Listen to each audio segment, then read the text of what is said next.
Hey everybody, welcome. We're so glad you're here with us. Welcome to Art Conversations, whether you're listening or whether you're watching on YouTube or something, we're really glad you are here with us. Welcome to Art Conversations. Yeah, and today we've got the privilege of our great friend Tim Warnes with us.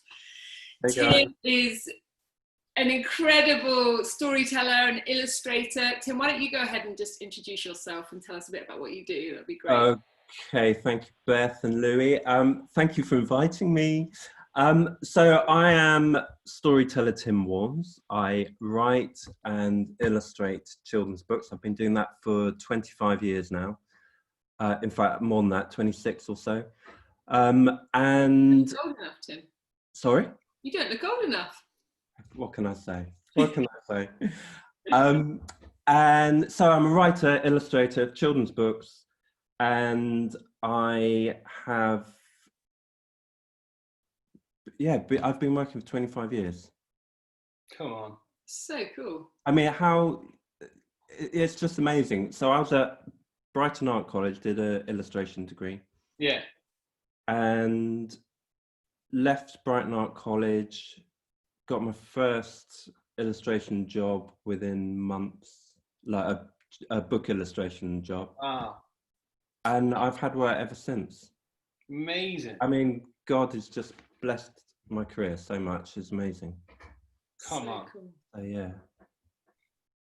Well, we know that today you were going to maybe talk to us a bit about that incredible diary you've started. We've been reading it and loving it and really enjoying it. Thank you. Gus Munchie. Thank you. I love it. It's so good, Tim. Well, I'm so pleased. I'm so pleased after I had an email of complaints. So perhaps we can touch upon that as well. Yeah, it'd be good. Yeah, that'd be good. Louis said it's laugh out loud good. So that's high praise. Right, for 100%. Mate, thank you. I'm really glad. I wanted it to be humorous and funny and light-hearted, and yet at the same time sort of have depth to it. Yeah. And draw people in. And so shall I talk about what it is so people know? Tell us about it. And Okay. if you've got any, maybe you could read us a section, or or I have a tiny bit I could read out. do, and then it gives us a flavour. We'd love that. I tell you what, shall I start with the beginning? Yeah. Should we start with that? Okay, so first of all, there's Gus Munchie. Oh, come on. There he is in colour. There's Gus Munchie. So there's his name, Gus Munchie. Love it. So first of all, I had the idea for Gus Munchie and the Munchies, as in his family. Yeah. I think about 11 years ago. I mean, it was a long time ago. I think it was about 11 years ago. And I'd just written down some notes and things, and I showed it to one publisher, my regular publisher in the UK. And they liked, they kind of liked it, but they said there's not enough there and it wasn't what they were looking for. And it just sort of got put in a drawer, really. And then at the beginning of lockdown, the characters just suddenly popped back in my head. Wow. And it was like, oh, Gus Munchie. And then I suddenly thought, oh, they could go into lockdown. Yes. And that was like I was so excited, because I genuinely, over the years, from time to time, I'd thought about the project, and but I do have a lot of projects which are just stuck in sketchbooks and in drawers where, maybe I haven't worked on them hardly at all. It's like just what I call a story seed. So it's the beginning of something. I love that term. Sometimes it's a story that I've worked on quite a bit, and I've shown it to one or more publishers, and I've had feedback, usually positive, not always, but usually positive, and I've worked on it some more, and then it's just sort of, it's never become something. So I do have projects like that which are tucked away, which will come out again at some point. Yeah. And Gus Munchie was just one of those, Amazing. So to have him suddenly pop back in my head, I was so excited, and I really thought this is a God thing. This is a God thing. Cool. Yeah. So basically, Gus Munchie and the Munchies, family of I always call a family of dysfunctional anthropomorphic hamsters. So basically, they're hamsters living in our kind of world, but they're hamsters, you know? Yeah. So there's... It's obvious. Yeah, exactly. I mean, you know, so there's Gus Munchie, Mama Munchie, Dad Munchie, and little baby brother who's called Lunchbox. Yeah. And that's the four of them, and they go into lockdown. So shall I read the beginning of the story? Read it. I love it. Read it. Okay, I'll just read the very first bit. So it's Gus Munchie's diary. So it's written from his point of view. So it's his voice talking. It all started one Saturday morning while I was making an awesome junk model UFO. Bum dee bum dee bum dee.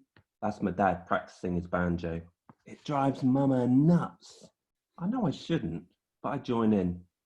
I can't help myself. Those bum diddies really get into your head. Bum diddy, bum diddy, bum diddy. Mama scowls at me. What? I say. Right on cue, my baby brother, Lunchbox, appears from under the table. I call him Squeaky Stinks. You can guess why. Bum, he says, and we fall about laughing. Oh, he's such a happy little hammy. Gus asks Mama, please ask your father to stop. I have to work. By the time I return, my UFO creation has sadly glued itself to the kitchen table. Dad takes advantage of my predicament and swipes one of my marshmallow aliens. And that's how it begins. So good. So that's how chapter 1 begins. And then a little further on in chapter 1, basically, Lunchbox coughs. Okay, so he coughs. Dad goes, what was that? Gus goes, don't know, didn't hear anything. Then Lunchbox coughs again.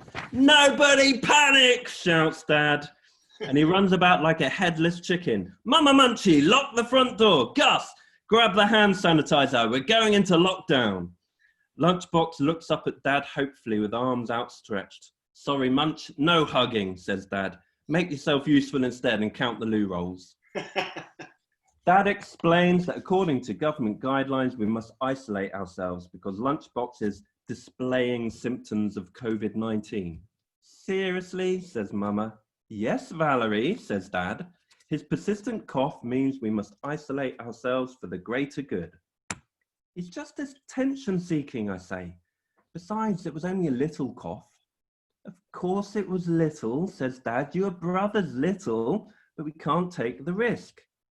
And that's how I ended up in Munchie lockdown with my banjo-loving dad, power-crazed mama, and stinky baby brother for 14 days. Life around here is challenging at the best of times. Now, thanks to coronavirus, my world just got a little crazier. Welcome to the house of fun. What could possibly go wrong? I love it. It's so good.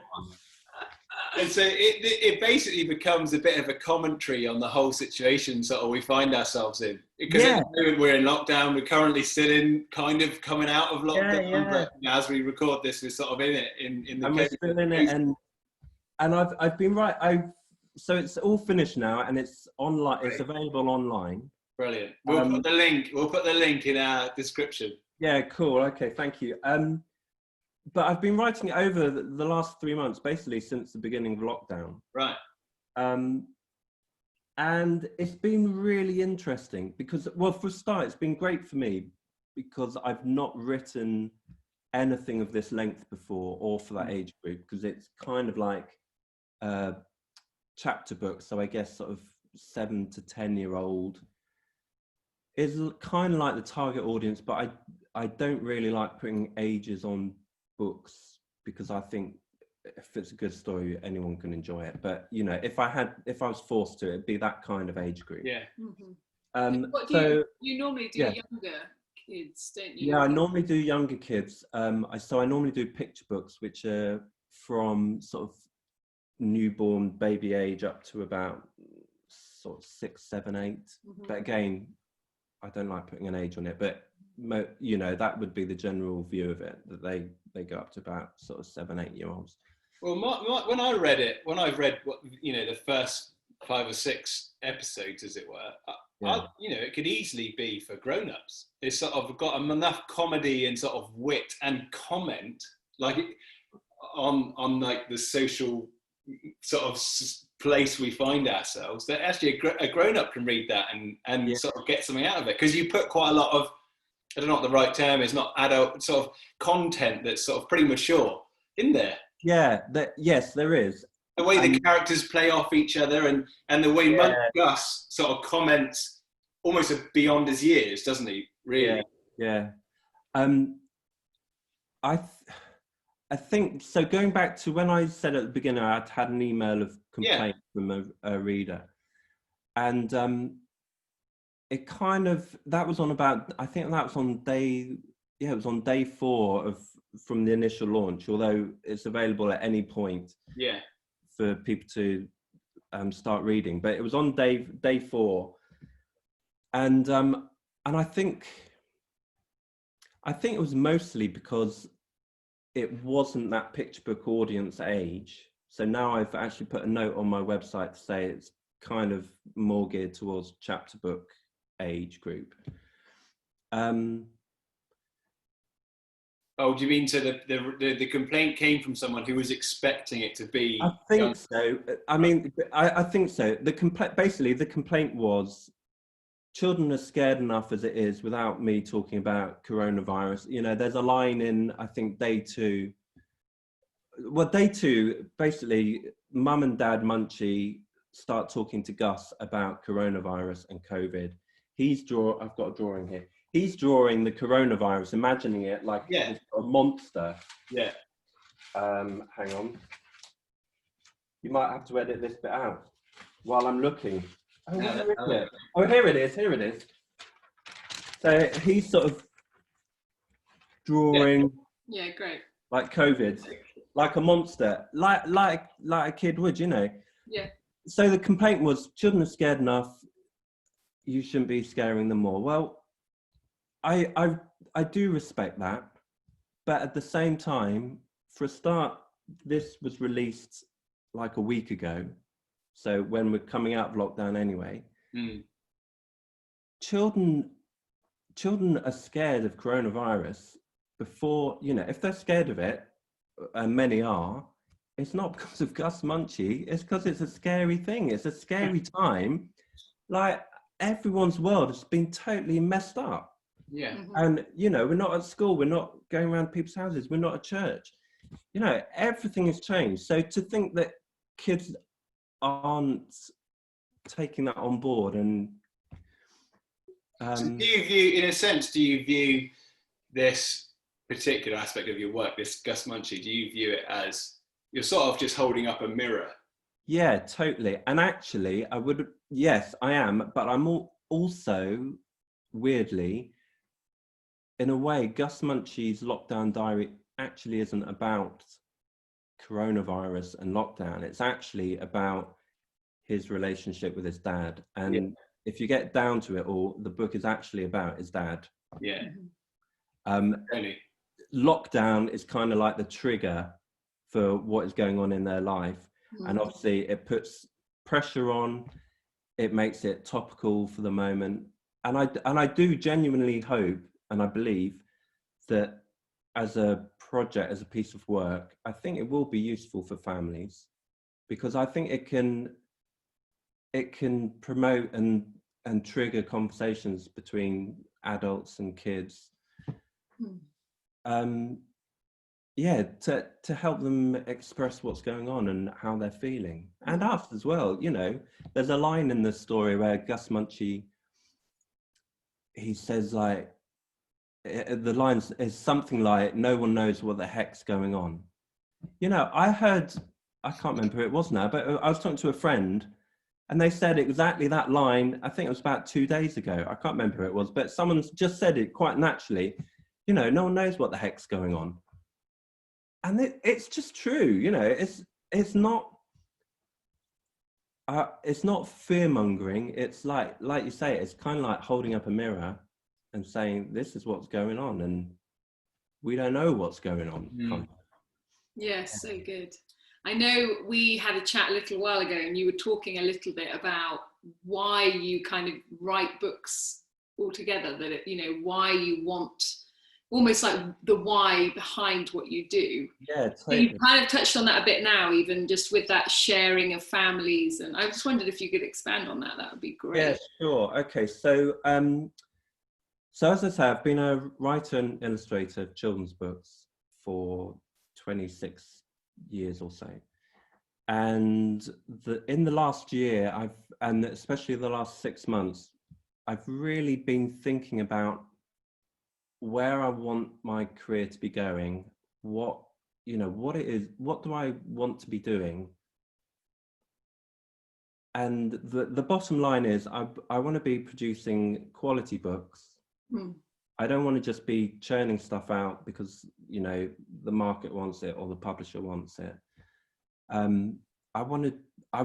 genuinely want to create books that bring adults and children together. So whether that's, you know, generally we'd be talking about parents and children, but, you know, it could be grandparents or a carer or teachers and kids.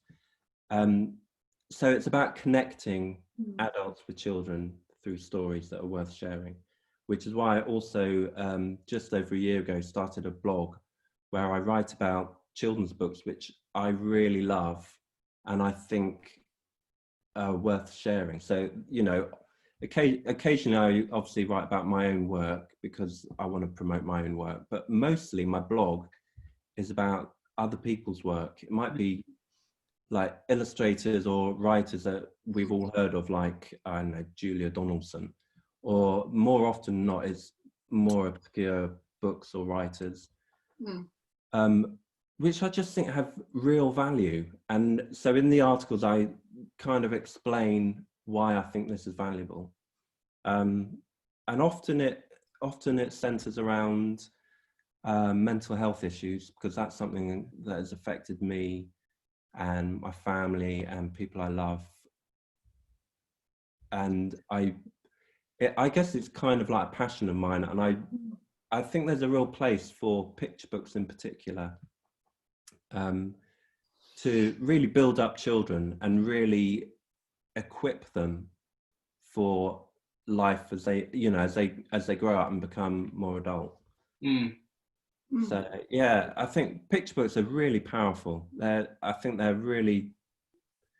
think often they can be quite dismissed because, you know, it's just seen as a book for children, but actually the good ones, there's a lot to them. They offer a lot. And do you find that then the sort of characters you said about the idea of having sort of story seeds in your head? Yeah. You know, you've got these characters or these plot lines maybe that are in your head stored away or in the drawer somewhere. Yeah. Do you find that these characters, like Gus Munchie, does he come back into your head in a sense as a personality that is like, actually, I could use that in this season to do something with? So does that make sense? Is that how it feels? Yeah, I think I know what you mean. So are you saying, like, are you saying, like, are the characters kind of like personalities? Yeah. So before I put them on the paper. Yeah. Do they exist? Does Gus Munchie exist in your head? Because he is his own character, isn't he? And you know, I can see a lot of your humour in him, and you know, the way you maybe would think, obviously, as the creator. But you know, then I wonder if there's just, you're using the art form that you've, you know, become a master of. You're using that art form to an end, to an ultimate end, which is maybe the mental health thing, maybe the like child development, and actually these kids reading these picture books, they're going to grow up to be grown-ups, and they're going to be informed right now at this little age, and we're flicking through a book at bedtime. Yeah. That all informs them as a child, doesn't it? And therefore, totally. Grown up. And also gives them opportunity to connect with adults in their life. So do you know, Beth, that is, you know, I talked about, you know, I brought in the whole sort of mental health issue, and I talk about mindfulness a lot on the blog in terms of just being present, noticing like the little bugs or the sky, or and those are really important things to me. But ultimately, that connection with the adult is what it's about for me. So growing up as a kid, I was so blessed with my family. My dad used to read to me, my mum and grandparents as well, but it was my dad used to do bedtime stories with me and my brother and sister. And, you know, it was so, and I didn't realize this until sort of about 5 years ago, how powerful it has been in my life, and how strong those memories are. You know, like I would wait for him to come home from work, and then he'd come home from work, and I can remember like just snuggled up with him in bed with him reading. Yeah. Like, you know, most nights he'd be reading to me, and he was really good at narrating stories, and he'd do funny voices, and it's that connection. And I think on a bigger spiritual level, I think if you don't get that sense of love as a kid, I think it's harder as you go through life and become an adult. Aside from the fact it's harder to make connections with other adults, it's actually harder to make that connection with Father God, isn't it? You know, you need to be open to love. And I think for me, that's the essence of the whole story time.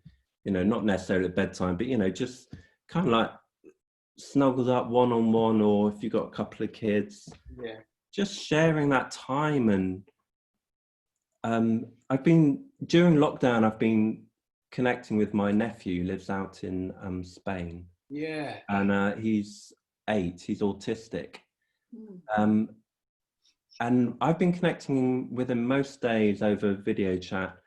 And for the first month or so, we were like, I was reading to him every day. And because, you know, they were in really strict lockdown, and he was at home with his mum. And so initially it was kind of like to help her out, you know, give her like half an hour.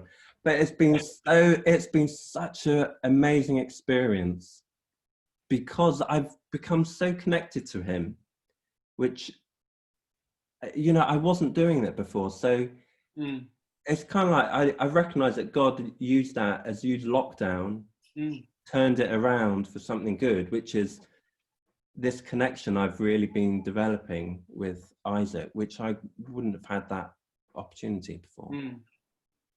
Beautiful.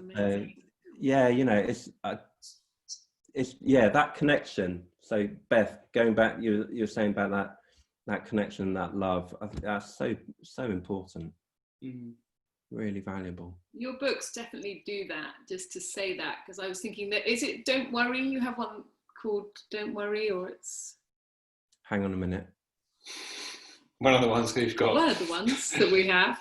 My mind's gone blank. But anyway, it's amazing, and it's a really, you know, it's a really good message, and it's also really helpful for the kids, you know, to just kind of, they love that snuggling in, they love looking at the pictures. You've got all these other lovely little things that they notice, the younger ones particularly. So they're really... I know which one you mean now. Hang on, sorry, I know which one you mean now. A little bit worried. A little bit worried. That's it. Sorry, that's my bad, not yours. No, that's all right. My mind went totally blank. I was thinking, anyway. I just think it's good, and I wonder, using that word, how do you keep or capture that sense of wonder in your drawings? Because as I feel like as an adult, it's very easy to lose that. You know what I mean? You know how kids, I think our littlest, and he's really into bugs, and everything is full of wonder for him, and he's 5 years old. but you see that gradually sort of dissipate a little bit as you get older. And then even as an adult, you're thinking, how do I keep that sense of wonder? And I just think it's really interesting talking to someone that does stuff for children. It has to be full of wonder, and your drawings are very full of wonder in your books. So I just wondered if is that a conscious thing for you? Do you just naturally, are you just naturally that way? Yeah. You know? I think I'm naturally that way, but I think you have to work at it as well. So I'm naturally, like, I love wildlife, you know, ever since I was a kid. Like, nature and wildlife and being out in the countryside is just been my thing ever since I can remember. So, you know, I'm naturally looking for little things, or, you know, those are the things that give me joy and attract my attention. So I think it kind of happens naturally. I really love being in the company of children. Like, they're like, as you were saying, Beth, it's like their sense of wonder. It's that sort of sense of wonder and innocence, isn't it? I remember when I first met your kids, when we were on that canoe trip. Yeah, I was just thinking. When you know, when I know I've seen them before, but that was like quality time, even though it was only, you know, not overnight, but, you know, for a few hours. But I was so enchanted by your daughter when she's got the little caterpillar, you know, the little cinnabar moth caterpillars, and they're just all like holding that, because that's the sort of thing I still notice and still like take real joy from. But I think, and I know this is a bit of a buzzword, like mindfulness is, you know, a bit of a buzzword, but that's something I've been kind of like learning myself through having therapy for mental health issues. That mindfulness of actually recognizing what's going on in your body, you know, how you're feeling, grounding yourself, looking around you, taking note of the big sky, feeling grateful, and yeah, as a Christian, I'm doing that within the context of my faith in God. So it's kind of learned, but it's kind of inherent as well, I think. Yeah. It's sort of almost a skill that has to be encouraged in us grown-ups. Yeah, I think so. And, you know, in terms of doing illustrations for children's books, you know, there's little tricks you learn anyway, such as put a tiny additional character who's not actually mentioned in the story, put them in the pictures. So, you know, it could be a caterpillar, often a little mouse. Yeah. So, you know, there's tricks of the trade, as it were, that you learn to do. But I think because I naturally look at stuff and notice stuff, I think that they kind of naturally fall into place anyway in the story and in my work. Yeah. One of the things we're really interested in, and we love to have conversations about, and I think I've had this conversation with you in a different context, is about inspiration, in terms of where inspiration comes from, or how inspiration lands. This whole mystery kind of around inspiration. Yeah. Hey, when you find out, let me know, mate. This is the thing. So for you, as a creative and as an artist, an illustrator, and a storyteller, you've really well explained the motive and the very beautiful end goal, if you like, which is this connection with kids and grown-ups and finding their place in the world a bit, and, you know, the spirituality element, of course, you know, which is so key. But in terms of when it comes down to inspiration, how do you find that works for you?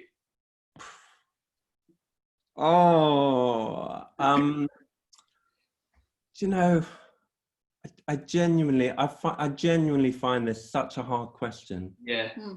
Because ideas, like I've got stacks of little notebooks and sketchbooks and stuff, which have got loads of what I describe as story seeds. So there are ideas that pop in my head, and I write them down so that I don't forget them. And I've got these going back over years. And you kind of find that, like, different elements over the years come together and suddenly start forming something. I describe it in one of my blog articles about, I liken it to like cooking. Like, you put little bits in the pot and then you leave it on the stove and it's sort of simmering away, doing its own thing. And then something else comes in, you add something else. And I like that. But I don't know where the idea, I mean, I would say they're God ideas. I think creativity comes from God. I can't explain why at the beginning of lockdown I suddenly thought of Gus Munchie. Yeah. And so in terms of where did the idea for Gus Munchie come from? Initially, it was based on ideas I'd written in my sketchbook, which were based on things my kids had said. So at the time, I guess at the time, Levi would have been kind of like the equivalent of the little stinky baby brother. So he's 14 and a half now, and Noah's nearly 21. Yeah.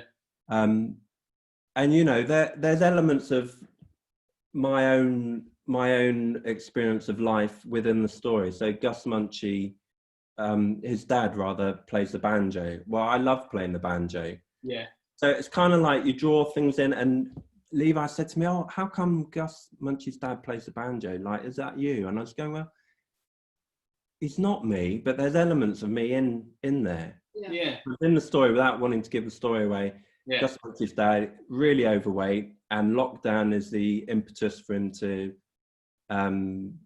start losing weight and trying to get fit. You know, that isn't me, because praise God, I don't have that problem, although I do love my munchies. but I love playing the banjo, you know, so it's like you draw in elements of what you know. And so in terms of characters, it's kind of like little bits of people here and there, but not one person. And then obviously, if you're writing Gus Munchie, I need a plot going through for 14 days, and it has to, you know, you open up like little story loops, and by the end, I think I've closed them all off. But so you have to sort of orchestrate it a bit. So there is that, just sit down and work and write and work it out. But then there's those elements of just stuff coming to you, and I don't know where it comes from, Louis. God, let me know. Come back to me and let me know. It's a great answer. It's a great answer, man. I was kind of thinking, do you have, you know, if you sort of in the middle of a conversation and suddenly you'll have an image of something you like to draw, or do you kind of think hamster? Do you know what I mean? Is it almost like, you know, the butterfly net? You just grab the idea, you capture that little. I do try and capture ideas as soon as they come, and when I say an idea, it will be literally, sometimes it might be a tiny idea, but more often or not, it will be, for example, going back to that time we went on the canoe trip and your kids were playing with those caterpillars. It would be picking up something they say about the caterpillar. Like if one of them's talking to the caterpillar or refers to it as a caterpillar, or I don't know what. Yeah. Maybe there's something about that view of the kid with the caterpillar, and there's a bridge and you're by the river. Right. And that's like, whoa, I like that. And then not necessarily there and then, but quickly sketch it. And or like just sort of phrases.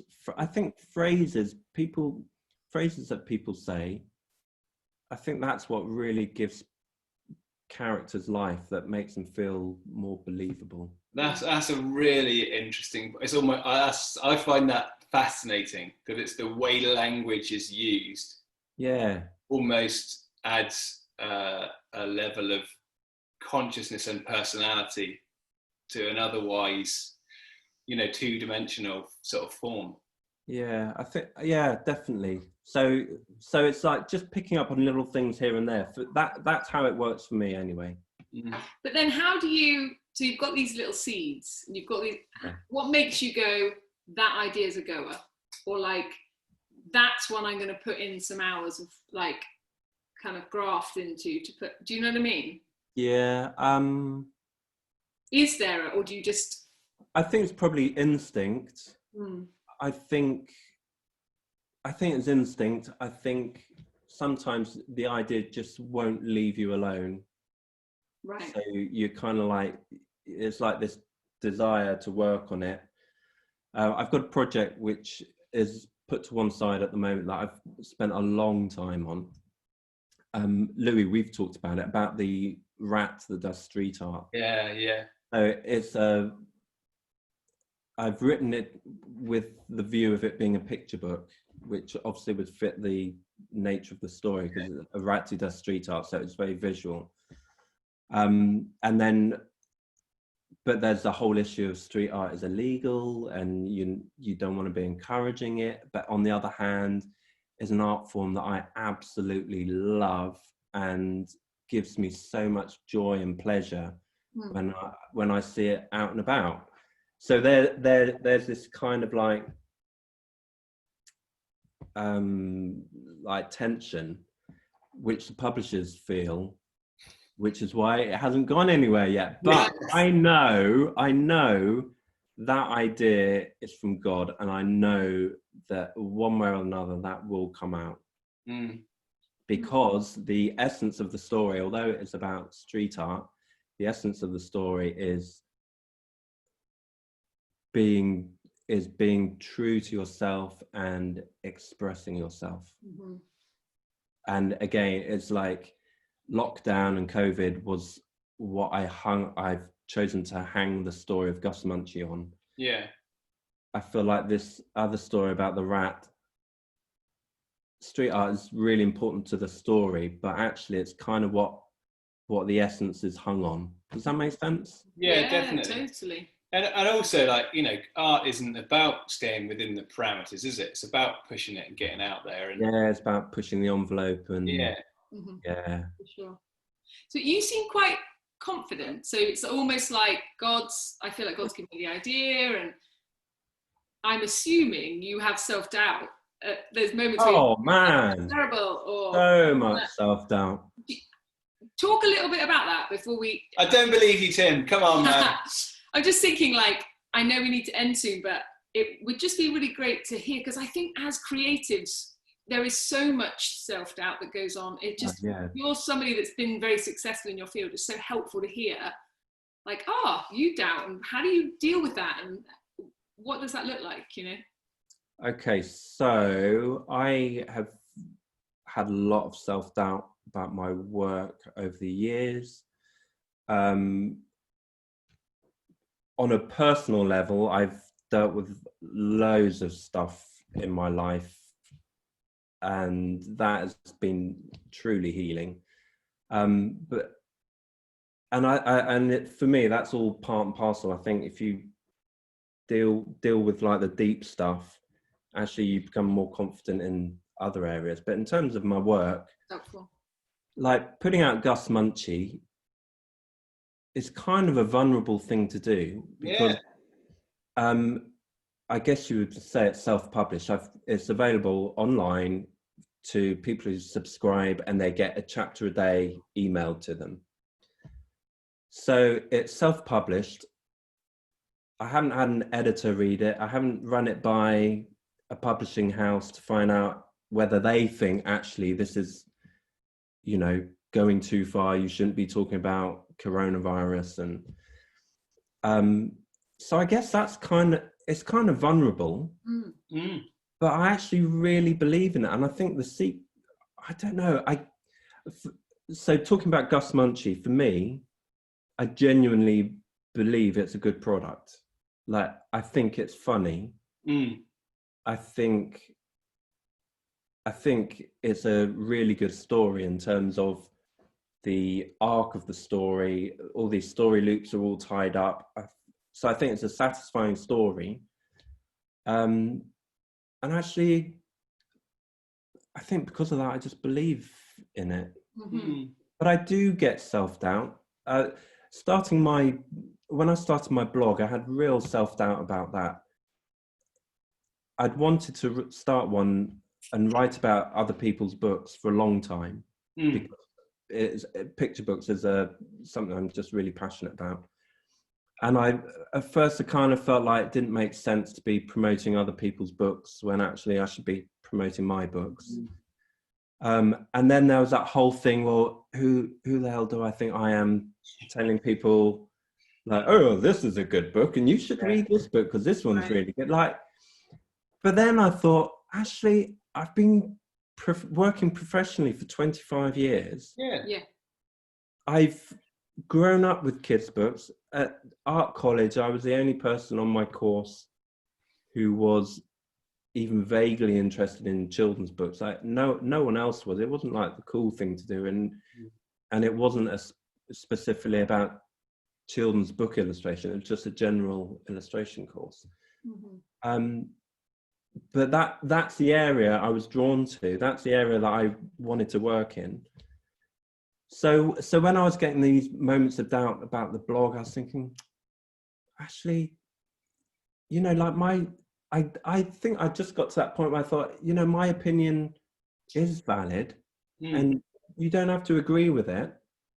And that's fine. I'm quite happy for people not to agree with me and for people to have discourse with me. But actually, I just got to that point where, my view is valid as well. And I can do this. Yeah. I think that, again, that comes from God, I've been on such a journey with him, and especially the last 5 years, and I feel so secure in his love for me at the moment that it's kind of like, I feel like, you know what, if I make a massive mistake, and if like Gus Munchie just fell flat or was really badly received or people were outraged by it or something, I genuinely, I would feel like, you know what, I did my best. And I would feel like I've got God beside me going, you did your best. You're doing all right. Yeah. So, that's so helpful. But there's a really good book, Beth. What's it called? The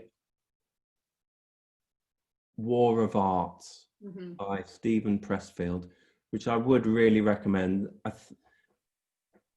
There's a little bit of swearing in it.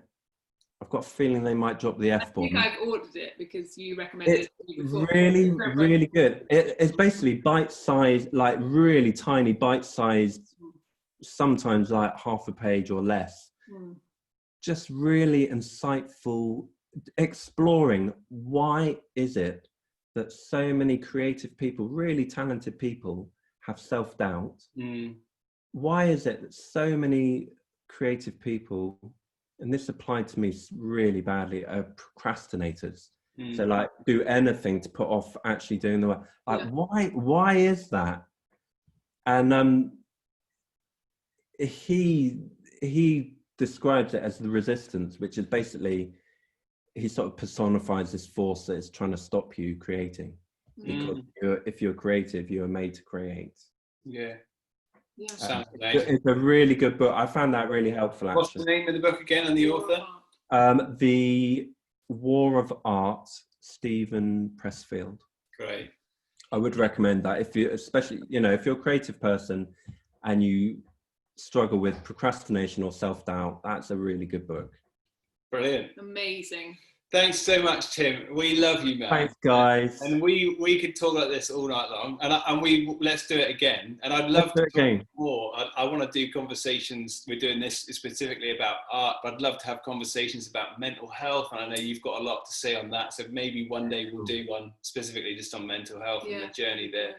But it's lovely to hear you share on the creativity stuff and on your relationship with the Lord. It's just beautiful. So Thanks so much. Just tell us, and everyone who's listening or watching, how we can find you. How can people find you? What's your website, your blog? Okay, so basically go to timwarnes.com and you'll find links to Instagram and all that sort of thing. And also social media, storyteller Tim Warnes. And if you go to timwarnes.com, you'll find sign-ups for Gus Munchie. Come on. Brilliant. So go for it. Find out if you think I've pushed the boundary too far with COVID-19. Because I don't. We couldn't encourage you more to get everyone to get on there. Thanks, man. We love you, Tim. And so thanks so much for having this conversation with us. Thank you. And we've loved it. Brilliant. And there will be more conversations about art coming forward.